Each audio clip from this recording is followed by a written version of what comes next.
Argentina নিজেদের Copa America 2024-এর group স্টেজের শেষ ম্যাচটি খেলতে নামবে পেরুর বিপক্ষে। ম্যাচটি অনুষ্ঠিত হবে 30শে জুন ভোর 5:30 ভারতীয় সময় এবং বাংলাদেশি সময় ভোর 6টায়। আজ এই ভিডিওতে আমরা এই ম্যাচটার সম্পূর্ণ প্রিভিউ তুলে ধরার চেষ্টা করব।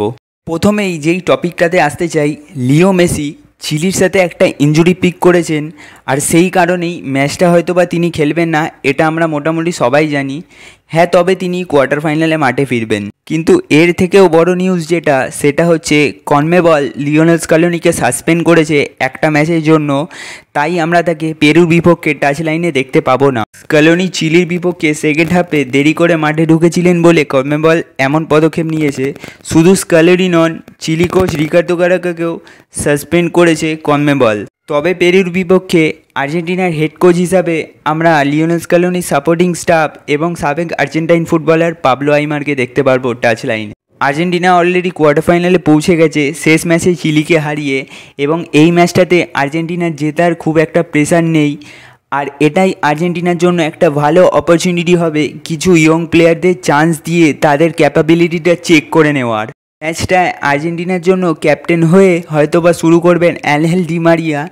এই ম্যাচটা আর্জেন্টিনা জয় পেলে তারা গ্রুপে 3টে ম্যাচে জয় পাবে for the third time this century. আশা করব তারা ইতিহাসটাকে আবারও নিজেদের করে নেবে। পেরুকে এই টুর্নামেন্টে নিজেদের জায়গা বজায় রাখতে গেলে মায়ামিতে আর্জেন্টিনার বিপক্ষে জয় পেতেই হবে, একদম must win situation. Coach Jorge ফোসাত্তির Peru গ্রুপেতে সবার শেষ পজিশনে আছে। এখন সেকেন্ড প্লেসে থাকা কানাডার থেকে 2 পয়েন্টে পিছিয়ে তারা। একটা হার তাদেরকে কম্পিটিশন থেকে ছিটকে দেবে। যদি পেরু ম্যাচটা জিততে পারে তাহলে আর্জেন্টিনার বিরুদ্ধে এটা তাদের প্রথম জয় হবে সিন্স জুন 1997, যেখানে তারা 2-1 গোলে হারিয়েছিল আর্জেন্টিনাকে কোপা আমেরিকাতে।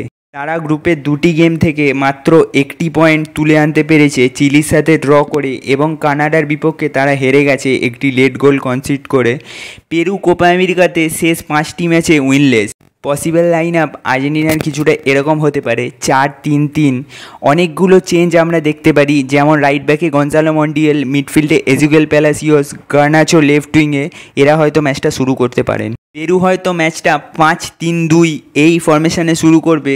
তাদের প্রথম অ্যাপ্রোচটা থাকবে গোল না কনসিড করা এবং কাউন্টারে যাওয়া। পেরুর স্ট্রাইকার জিয়ানলুকা লাপাদুলার দিকে আমাদের বাড়তি নজর রাখতে হবে, কারণ তার গোল স্কোরিং এবিলিটি অত্যন্ত পিওর, অত্যন্ত নিথর।